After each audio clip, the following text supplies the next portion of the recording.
Hello everyone, कैसे हैं बेटा आप सब। आई होप आप बहुत अच्छे होंगे और आपके सी इंटर के एग्जामिनेशन भी बहुत अच्छे गए होंगे।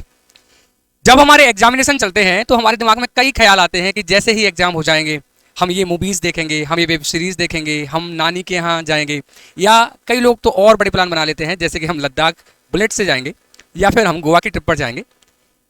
लेकिन जैसे ही एग्जाम कंप्लीट होते हैं 2 या 3 दिन बाद हमारे सारे शौक खत्म होना शुरू हो जाते हैं और हमें बेरोजगारी वाली फीलिंग आना शुरू हो जाती है, जो अब आपको आ रही होगी। अगर आ रही है तो एक बार आप कमेंट में बता सकते हैं कि लिटरली हमें बेरोजगार जैसा फील हो रहा है। तो हम इस पर्टिकुलर वीडियो में डिस्कस करने वाले हैं कि हमें एग्जामिनेशन के बाद, सी इंटर के एग्जामिनेशन के बाद कैसे हमारा टाइम यूटिलाइज करना चाहिए। आप चिंता मत करें, पढ़ने के लिए रिकमेंडेशन नहीं दे रहा हूं मैं, लेकिन हम पूरा प्लान डिस्कस कर लेते हैं।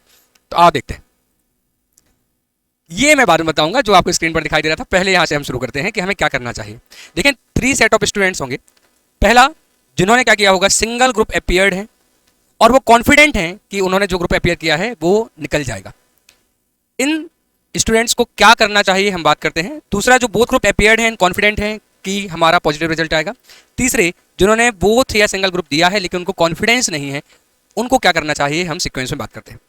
अब पहला सेट ऑफ स्टूडेंट जो है कि सिंगल ग्रुप अपीयर्ड है और कॉन्फिडेंट है, वो क्या करें। सबसे पहले बता देता हूं कि आपने 3-4 दिन का ब्रेक ले ही लिया होगा मेरे हिसाब से। जब आप ये वीडियो देख रहे हैं तब 4 से 5 दिन हो चुके हैं आपके एग्जाम को, तो वो ब्रेक हो चुका है हमारा। अब हमें क्या करना चाहिए। तो अगर आपने सिंगल ग्रुप ही अपीयर्ड किया है और आप कॉन्फिडेंट हैं कि हमारा ग्रुप पॉजिटिव रिजल्ट हमें देगा, तो अब आपको टाइम वेस्ट नहीं करते हुए आपको दूसरे ग्रुप पर फोकस करना चाहिए। एक ग्रुप की क्लासेस करने में अगर हम दिन में 3 लेक्चर भी देखते हैं तो ऑन एन एवरेज 2 महीने का टाइम हमें कैसे भी हम चाहें तो लग ही जाता है। ठीक है, 2 to 2.5 मंथ्स हमें लग जाते हैं। तो आपको क्या करना है बेटा कि इस पीरियड में आपको दूसरे ग्रुप की क्लासेस देखना शुरू कर लेना है। कोशिश करें आप 3 से 4 लेक्चर्स एक दिन में कंप्लीट करें। आप भरोसा करें कि इतना करने के बाद भी टाइम कम पड़ने की संभावनाएं रहती हैं, तो आपको बिल्कुल टाइम वेस्ट न करते हुए ये शुरू कर देना चाहिए। दूसरी बात, जो लोग बोथ ग्रुप अपीयर्ड हैं और कॉन्फिडेंट फील कर रहे हैं कि रिजल्ट पॉजिटिव आएगा, बहुत अच्छी बात है और हमारी शुभकामनाएं हैं कि आपका रिजल्ट पॉजिटिव ही आए। अब बहुत कुछ बदल गया है। जब मैं स्टूडेंट था, हम ग्रुप अपीयर करते थे, हमारा रिजल्ट आता था, उसके बाद हम आर्टिकलशिप के लिए तैयारी करते थे। तब से लेके आज तक बहुत कुछ बदल गया है। अब हमें रिजल्ट के पहले से ही आर्टिकलशिप के लिए अपीयर होना पड़ता है। हमें रेज्यूमे सबमिट करने पड़ते हैं, फर्म की खोज करनी पड़ती है, सीनियर से जुगाड़ लगानी पड़ती है, लिंक्डइन पर भी हमें सर्च करना पड़ता है। तो मैं आपको सीक्वेंस बताता हूँ क्या करना है। हमें सबसे पहले आईआईटी, आईटीटी एंड ओसी के लिए बैचेस ढूंढना शुरू करना है, क्योंकि आपको पता होगा कि आईटीटी और ओसी के बिना हम आर्टिकलशिप नहीं कंटिन्यू कर सकते। तो आप जिस भी शहर के हैं, आप इंदौर के हैं, भोपाल के हैं, जबलपुर के हैं, मुंबई के हैं या दिल्ली के हैं, जहाँ से भी आप बिलोंग करते हैं, हो सकता है आपकी सिटी में आपको आईटीटी या ओसी की ट्रेनिंग्स के बैचेस मिल रहे हों, हो सकता है आईटीटी मिल रहा हो, ओसी ना मिल रहा हो। मैं आपको लास्ट ईयर का एक्सपीरियंस बता रहा हूँ कि बहुत सारे बच्चों को दूसरी सिटीज़ में जाके ट्रेनिंग्स करनी पड़ी, क्योंकि इतने नंबर ऑफ बैचेस नहीं ओपन होते हैं जितने नंबर ऑफ स्टूडेंट एक पर्टिकुलर सिटी से बिलोंग करते हैं। तो मैंने लास्ट ईयर कई बच्चों को कोटा राजस्थान में, अहमदाबाद या इंदौर के आसपास उज्जैन, रतलाम, ऐसे जगह पर भी आईटीटी और ओसी के बैचेस लेने के लिए भेजा, रिकमेंड किया। उन बच्चों ने वहाँ से कंप्लीट किए। तो आपसे सबसे पहला तो आपको काम क्या करना है, आपको आईटीटी और ओसी के बैचेस को जल्दी से जल्दी ज्वाइन करना है। अगर आपको अपनी ही सिटी में मिलता है तो बेस्ट है, नहीं मिलता है तो आप ज़्यादा टाइम वेस्ट ना करते हुए दूसरी सिटीज़ के जो आपके नियर बाय हैं, जहाँ पर आप कंफर्टेबल हैं, आपके रिलेटिव से या जो भी रहते हैं, या फिर जहाँ रिलेटिव नहीं रहते हैं, तो आप वहाँ पर इनको बुक कर लें। पहला काम ही करें। दूसरा काम, आईटीटी और ओसी के चलते साथ ही आप अपना रेज्यूमे डेवलप करना शुरू करें। अपनी स्ट्रेंथ्स देखें, आपकी वीकनेस क्या है, आप उसको रेज्यूमे में इनकॉर्पोरेट करें। थोड़ा सा माइंड में क्लैरिटी लाने की कोशिश करें कि आपको किस तरह की फर्म्स ज्वाइन करनी है, आप किस प्रोफाइल में जाना चाहते हैं, आप टॉप 4 में जाना चाहते हैं, आप टॉप 50 में जाना चाहते हैं, आप किस तरह की फर्म्स में जाना चाहते हैं। बहुत सारे सवालों के जवाब मैं मानता हूँ कि आपको अभी नहीं मिल पाते हैं बीइंग ए स्टूडेंट। तो ये भी कहा जाता है कि आप अगर जॉब करना चाहते हैं तो आप अलग तरह की फर्म ज्वाइन करें, और अगर आप प्रैक्टिस करना चाहते हैं फ्यूचर में तो अलग तरह की फर्म ज्वाइन करें। मैं ये मानता हूँ कि शुरुआत में हमें इतनी क्लैरिटी नहीं होती है, तो हम आर्टिकलशिप करते हैं, फिर हमें इनिशियली जॉब ही करना चाहिए 2 से 3 साल, ताकि हमें ये पता चल जाए कि हमें जॉब क्यों नहीं करनी चाहिए। और अगर उसके बाद हम प्रैक्टिस में आना चाहते हैं तो हम बाद में प्रैक्टिस में आते हैं। ये नॉर्मली मैं रिकमेंड करता हूँ। तो इतना कंफ्यूज ना हो कि आप प्रैक्टिस करने वाले हैं कि जॉब करने वाले हैं। आपको इनिशियली आर्टिकलशिप के बाद सीए बनने के बाद जॉब ही करनी है 2 से 3 साल, बाद में ही आप प्रैक्टिस में आएंगे। ठीक है, तो एक थोड़ी सी क्लैरिटी के साथ आप देखें कि आप किस तरह की प्रैक्टिस में जॉब के बाद आना चाहते हैं। उस तरह की जो फर्म है आप उसमें अप्लाई कर सकते हैं। आप टॉप 4 में अप्लाई कर सकते हैं, अदरवाइज टॉप 50 में भी बहुत अच्छे ऑप्शन होते हैं, बहुत कुछ सीखने को मिलता है बेटा, तो आप उनमें अप्लाई कर सकते हैं। आपको लिंक्डइन पर अपनी आईडी बना लेनी चाहिए, यूट्यूब कर लें, सीखें कि लिंक्डइन पर आईडी कैसे बनानी है, और ये भी सीखें कि लिंक्डइन पर आईडी बनाने के बाद हमें कैसे लोगों से कनेक्ट होना है। बहुत सारी फर्म्स लिंक्डइन पर ही अपनी ओपनिंग्स बताती हैं कि उनकी फर्म में किस तरह की रिक्वायरमेंट है, आप उनको अप्रोच कर सकते हैं।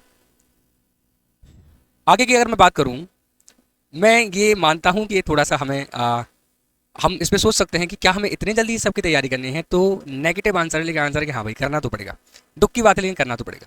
आज का समय ऐसा हो गया है कि जैसे ही रिजल्ट आएगा, फर्म्स रिजल्ट आने के पहले ही रेज्यूमे को फाइनल कर चुकी होती हैं कि इन कैंडिडेट्स को वो सिलेक्ट करने वाले हैं अगर इनका पॉजिटिव रिजल्ट आ गया तो इन केस उनका रिजल्ट नेगेटिव आया तो ही उनको छोड़ा जाएगा, अदरवाइज उनको फाइनल कर दिया जाएगा फर्म्स के द्वारा। और अगर हम इस थॉट के साथ बैठे हुए हैं कि जब हमारा रिजल्ट आ चुका होगा फिर हम अपियर करेंगे, फिर हम रेज्यूमे बनाएंगे, फिर हम फर्म्स में अप्लाई करना शुरू करेंगे। आपको पता है बड़ी फर्म्स में लगभग 7 से लेके 15 दिन तक का 7 to 15 डेज तक का टाइम गैप हो जाता है आपके रेज्यूमे लगाने से आपके इंटरव्यू कंप्लीट होने के बाद उनका कंफर्मेशन आने तक भी।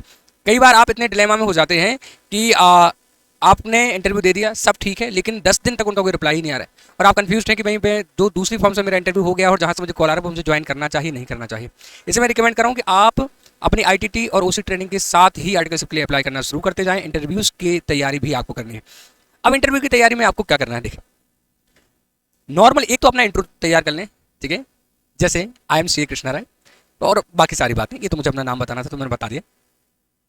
अपने इंट्रो के अलावा ध्यान रखें कि आपको जो सब्जेक्ट्स का टेक्निकल नॉलेज होना चाहिए उसमें इनकम टैक्स का, पीजीपी का थोड़ा नॉलेज, कैपिटल गेन में चूंकि अमेंडमेंट आए हैं इंडेक्सेशन को लेके, शेयर ट्रेडिंग के रेट्स को उन्होंने चेंज किया है, वो आपको अच्छा आना चाहिए। टीडीएस का आपको अच्छा नॉलेज होना चाहिए।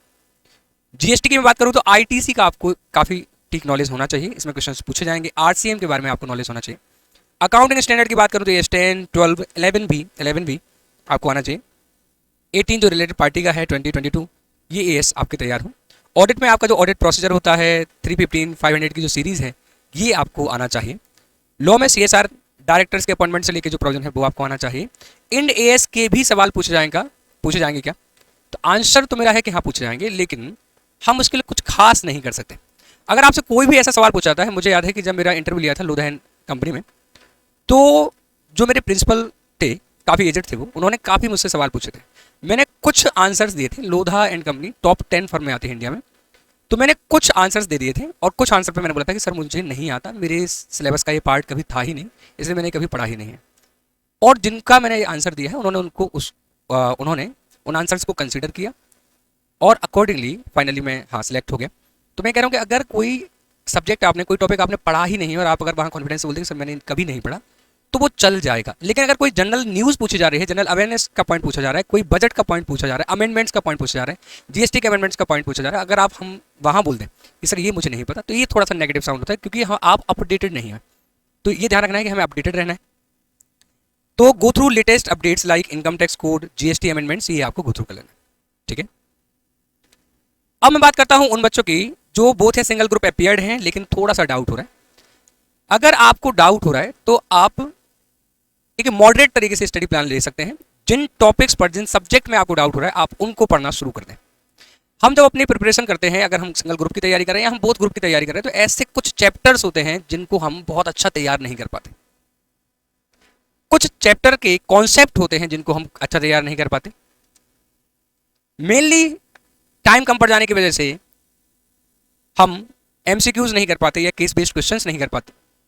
देखो मैं अगर आपको ऐसा बोलूँगा कि फिर से शुरू से पूरा पढ़ना शुरू कर दो, तो वो आपको बड़ा बोरियत भरा लगेगा और उतना अच्छा आप आउटपुट नहीं निकाल पाओगे। लेकिन अगर मैं आपको ऐसा बोलूँ कि जो चैप्टर्स आपने छोड़े थे उनको अब अच्छा कर लो, अकाउंट में, कॉस्ट में, टैक्स में, ऑडिट में, लॉ में, जो भी सब्जेक्ट आपका हो सकता है, तो जो चैप्टर्स आपने छोड़े थे वो अच्छा कर लो। जो चैप्टर्स आपने किए थे उनमें जो टॉपिक्स छोड़े थे उनको अच्छा कर लो। कुछ क्वेश्चंस आपने नहीं देखे थे एक भी बार, उन क्वेश्चंस को देख लो। आपने अगर एमसीक्यू की प्रैक्टिस नहीं करी थी, एमसीक्यूज कर लो। आपने केस बेस्ड क्वेश्चन नहीं करे थे, उनको कर लो। तो आप थोड़ा सा नए तरीके से पढ़ोगे तो आपको बोर भी नहीं होगा और आपका काम भी होगा, क्योंकि करना जरूरी है। यहाँ पर हमें अच्छा लग रहा है, बुरा लग रहा है, ये एक पॉइंट है बेटा, लेकिन हमें करना है क्योंकि हमें डाउट लग रहा है हमारे ग्रुप पर, रिजल्ट पर। तो आपको ये करना है, प्रिपेयर फॉर वीकर पार्ट। जो चैप्टर लेफ्ट थे उनको तैयारी करना शुरू करें आप, एमसीक्यूज की, केस स्टडीज की प्रैक्टिस करें आप, ठीक है। और आप चाहें तो किसी पर्टिकुलर सब्जेक्ट के लिए टेस्ट सीरीज भी ज्वाइन कर सकते हैं। जैसे सपोज करें किसी ने ग्रुप 2 दिया है और उसको लगता है कि उसके ऑडिट में, थ्योरी में बहुत अच्छा प्रेजेंटेशन वो नहीं कर पा रहा है, उसको आंसर्स प्रॉपर याद नहीं आते हैं, या वो सही आंसर नहीं लिख पा रहा है, क्वेश्चन प्रॉपर क्लिक नहीं कर रहा है, तो आप उस पर्टिकुलर सब्जेक्ट की एटलीस्ट, या कोई प्रैक्टिकल सब्जेक्ट में आपको ऐसा लगता है, तो आप उसकी तो मॉक टेस्ट पेपर्स ज्वाइन कर ही लें, ठीक है बेटा। तो आई होप ये आपके लिए हेल्पफुल रहा होगा। अब कुछ बोनस आपको दे देता हूं।